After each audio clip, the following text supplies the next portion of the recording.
Olá, vamos continuar com o nosso próximo bloco dessa aula e agora a gente vai falar sobre telesaúde e algumas outras tecnologias inovadoras dentro da atenção primária à saúde. A telesaúde ela foi implementada com o programa Telesaúde Brasil Redes, que começou em 2006, já é um programa que está há bastante tempo, se a gente parar para pensar, quase 20 anos, que integrava universidades e centros de excelência para oferecer teleconsultorias e telediagnóstico para o SUS. A oferta de telesaúde ela cresceu 65% em um ano, registrando mais de 2,5 milhões de atendimentos em 2024, contra apenas 1,5 milhão em 2023. Então a gente teve um crescimento importante de 2023 para 2024 no uso da telesaúde. Temos diferentes modalidades de telesaúde.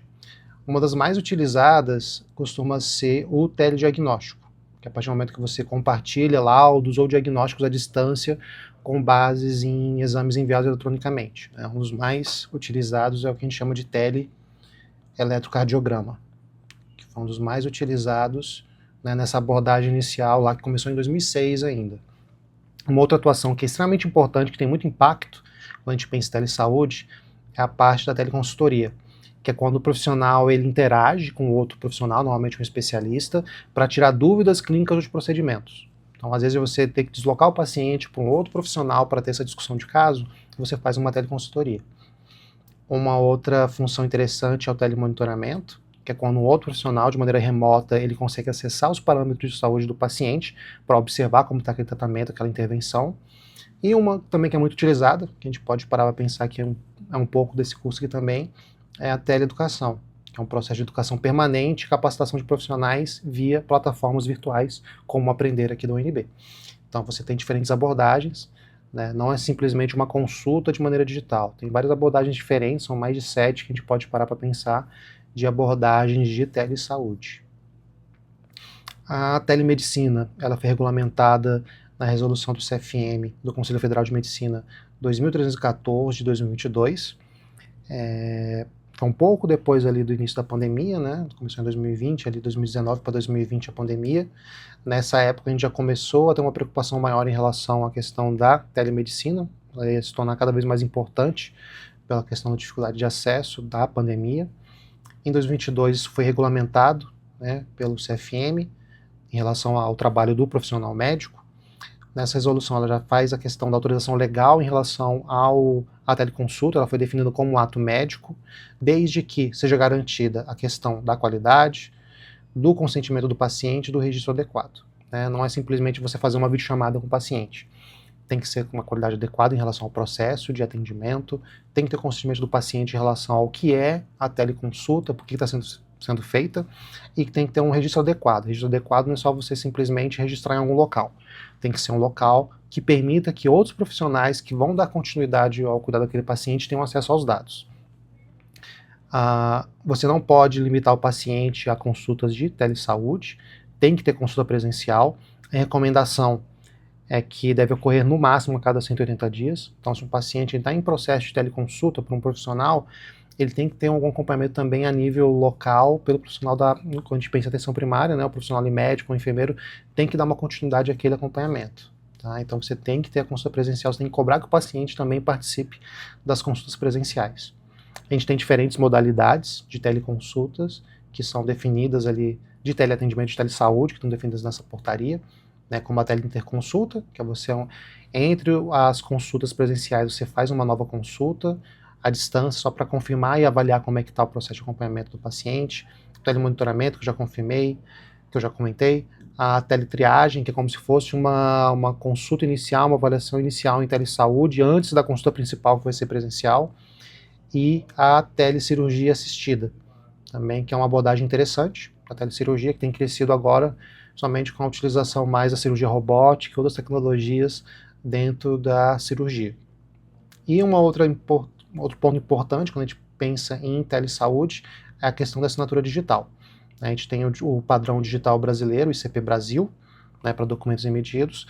Então, todos os sistemas que adotarem a telemedicina ou a telesaúde têm que utilizar esse padrão para os documentos que passam por assinatura digital. Como eu comentei, em 2024 a gente teve 2,5 milhões de atendimentos em telesaúde, um volume grande. pensar que é uma coisa que tem crescido mais no pós-pandemia. A meta em 2027 é que a gente tenha uma média de 10 milhões de atendimentos virtuais, né? A gente teve agora um programa como o Mais Especialistas, que também vai acabar levando uma intensificação desse processo de teleconsulta.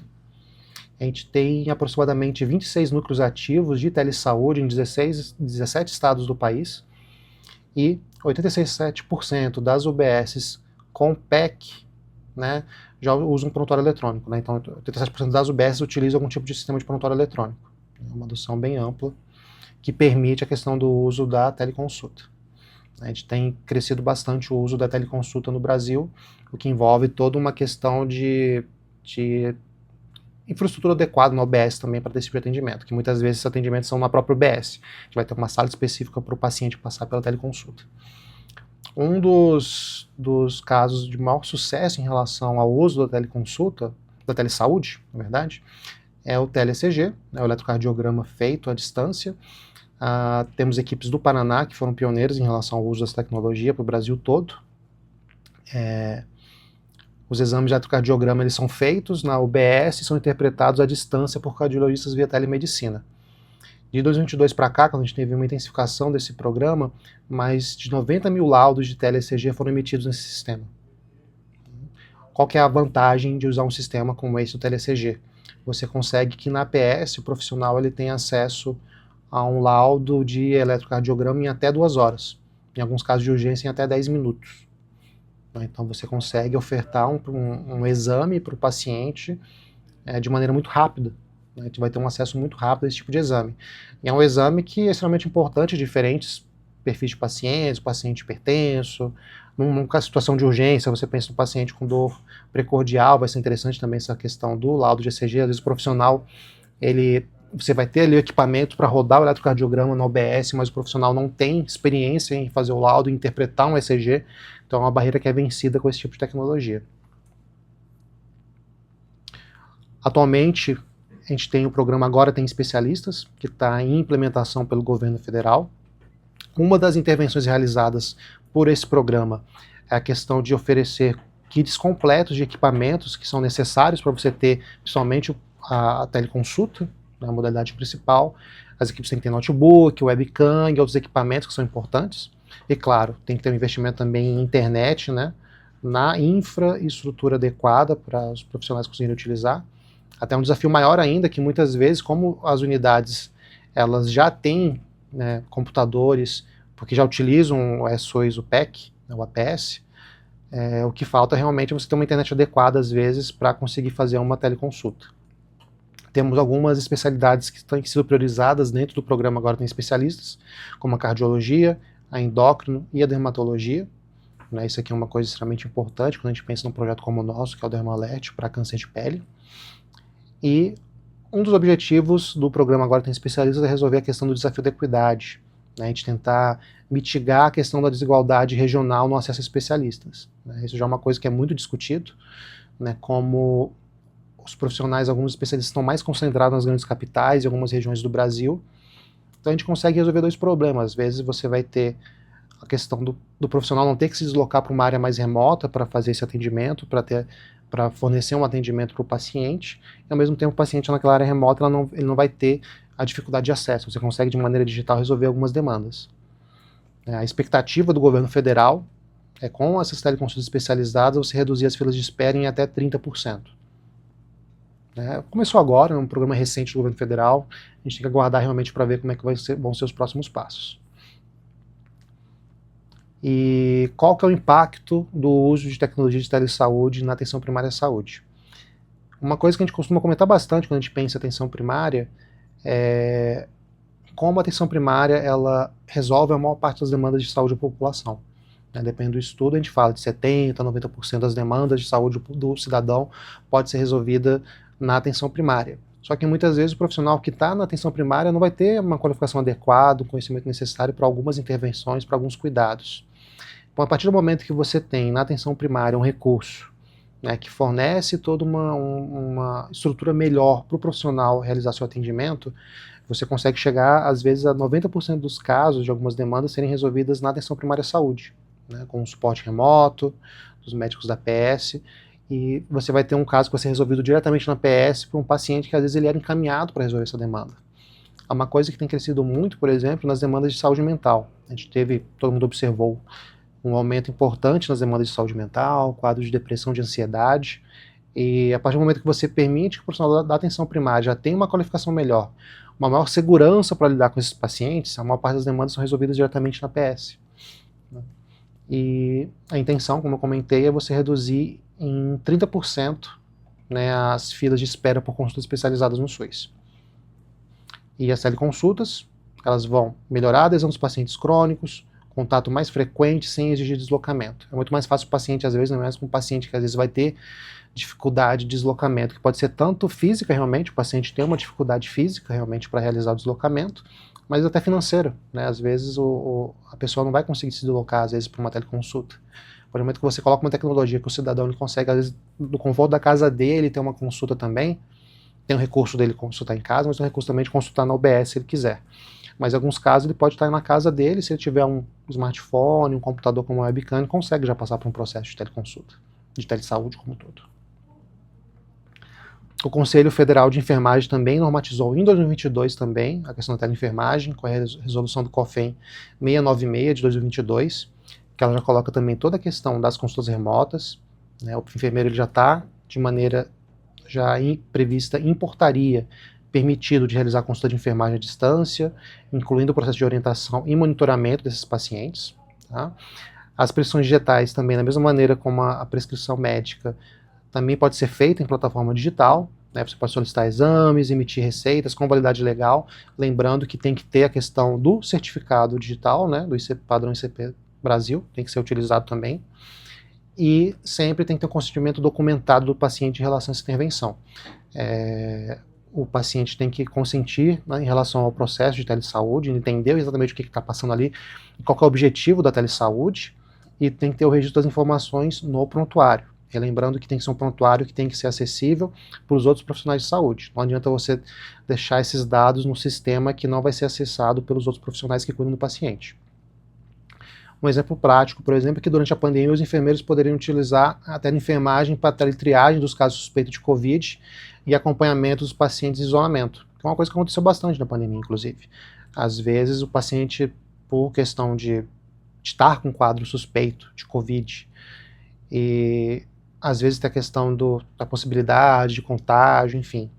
E às vezes a gente pensava também em pacientes que eram de grupo de risco e tinham medo, às vezes, de ir no UBS para o atendimento por conta da possibilidade de ter Covid. Às vezes a teleconsulta tem uma implicação prática nesse sentido. Foi feito em alguns casos realmente. Acabou que a pandemia realmente foi um momento que a gente teve que se adaptar a muitas coisas, mas a gente teve algumas experiências interessantes em relação a isso, né? Em alguns locais que a gente já tinha uma atenção primária que estava funcionando bem, que estava bem equipada, bem estruturada, e que as equipes eram próximas dos pacientes, já foi possível realizar esse tipo de intervenção, né? A enfermagem e os médicos também terem o acesso aos pacientes por telesaúde. Uma outra tecnologia também, que cada vez tem crescido mais quando a gente pensa em uso da informática em saúde na atenção primária, são os aplicativos móveis. A gente tem o meu SUS Digital, que eu já comentei, que era o antigo Connect SUS, é um aplicativo bem interessante, que facilitou muito o acesso aos dados de vacinação, principalmente, que tem crescido o uso.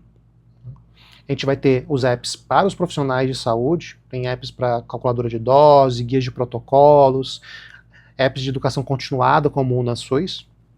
A gente não pode deixar de falar também de ChatGPT, Gemini, Cloud, outros sistemas, outros aplicativos móveis que cada vez mais os profissionais têm utilizado na hora de tentar ter uma informação rápida ali na hora de lidar com o paciente. Os apps para pacientes também, como o meu SUS Digital, né, e outros apps também de lembrete de medicação, acompanhamento de gestante, tem muitos aplicativos que têm sido ofertados para os pacientes.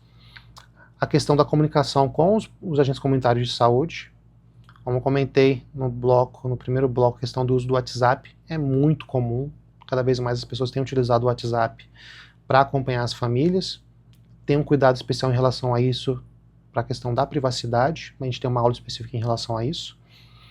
E o Brasil está entre os países com o maior número de downloads de aplicativos de saúde. A gente observa que as pessoas, os pacientes têm uma receptividade boa para soluções digitais móveis.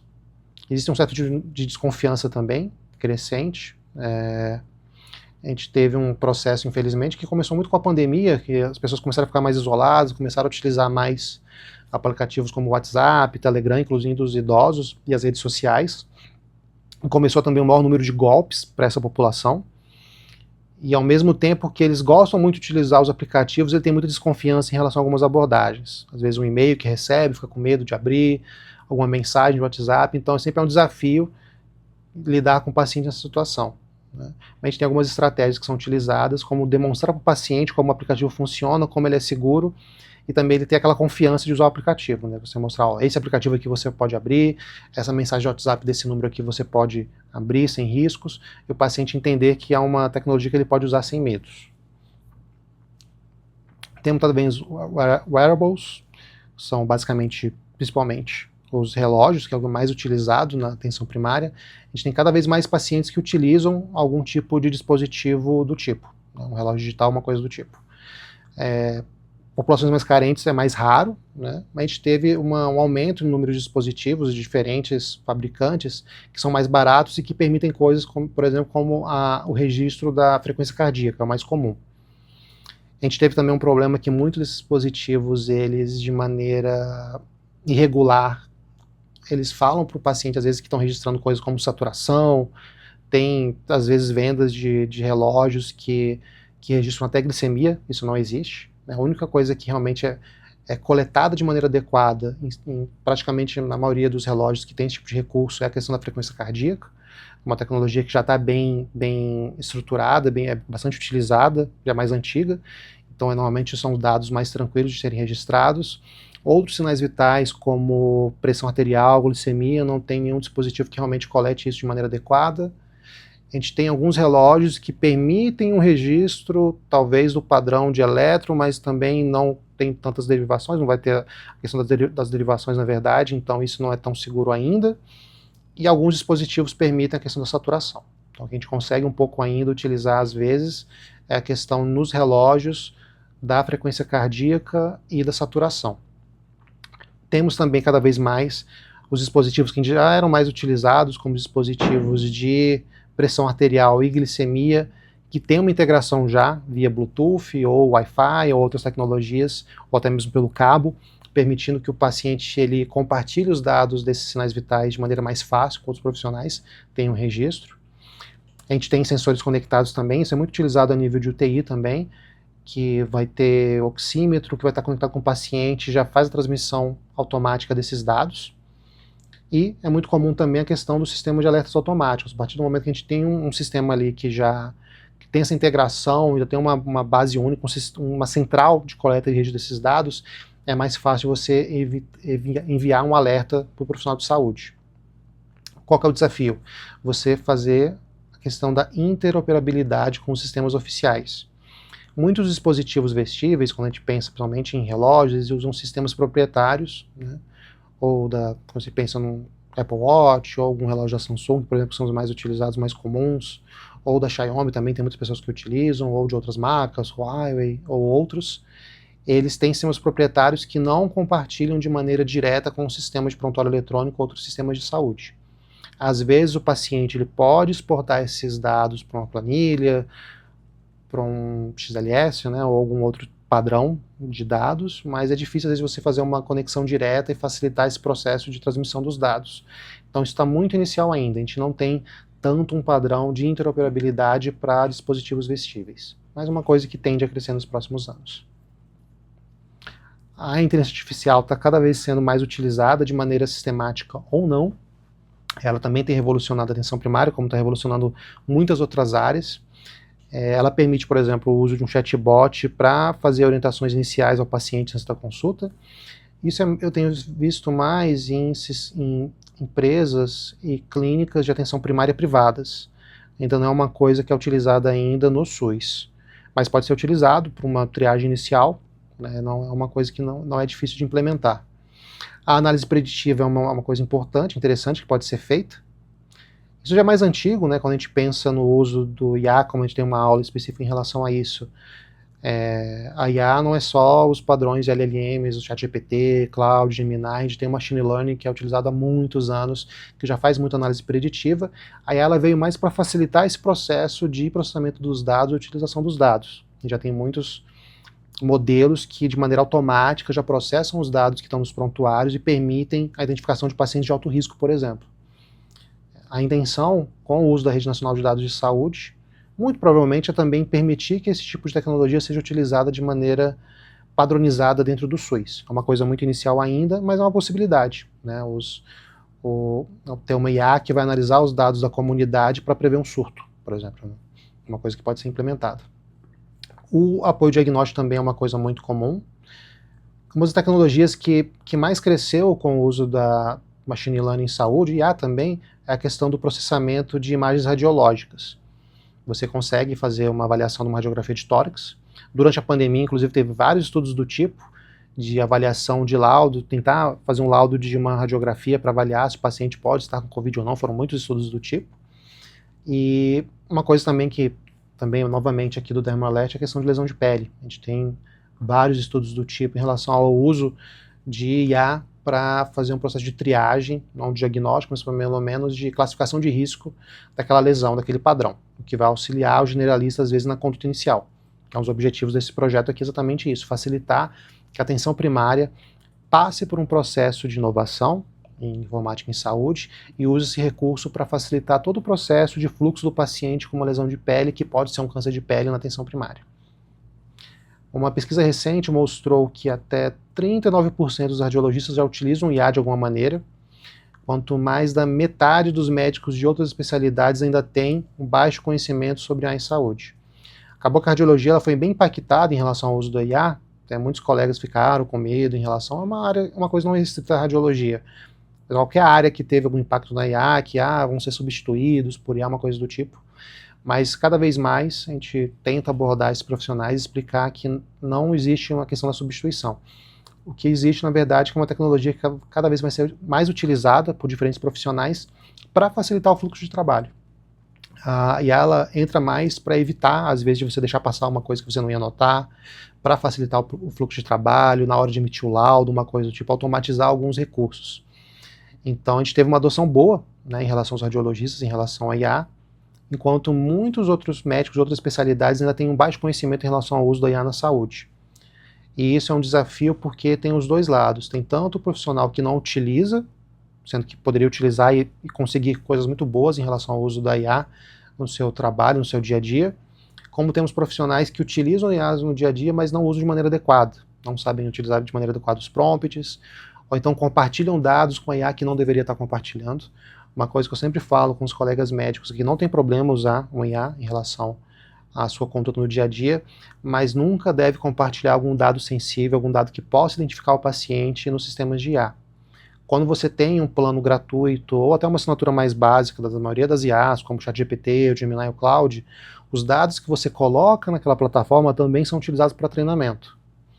Então pode acontecer às vezes do dado de um paciente que você colocou ali, às vezes tem identificando o paciente, surgir num prompt, num resultado de uma outra pessoa. É um extremo, pode acontecer, é mais raro, a gente tem alguns mecanismos dentro das LLMs para evitar que alguns dados sensíveis sejam compartilhados também, mas digamos que você está com um paciente com um caso muito raro, muito icônico, de alguma doença mais rara, e você começa a alimentar ali a IA com aquele dado daquele paciente.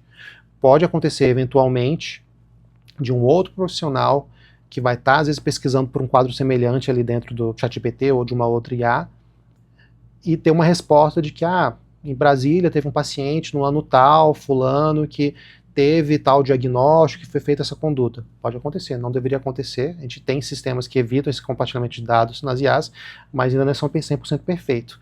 E de qualquer maneira, quando a gente pensa do ponto de vista ético também, do uso de dados, de compartilhamento de dados de pacientes, mesmo sendo um risco pequeno desse dado vazar, isso não justifica de você compartilhar.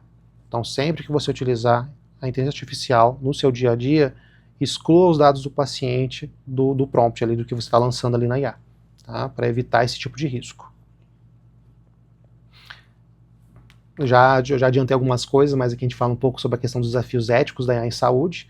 Um dos pontos é a questão da transparência, né? A gente tem muitos sistemas que funcionam nessa lógica de caixa preta, muitas vezes é mais porque o profissional, quem está lidando ali, não sabe como é que o sistema funciona.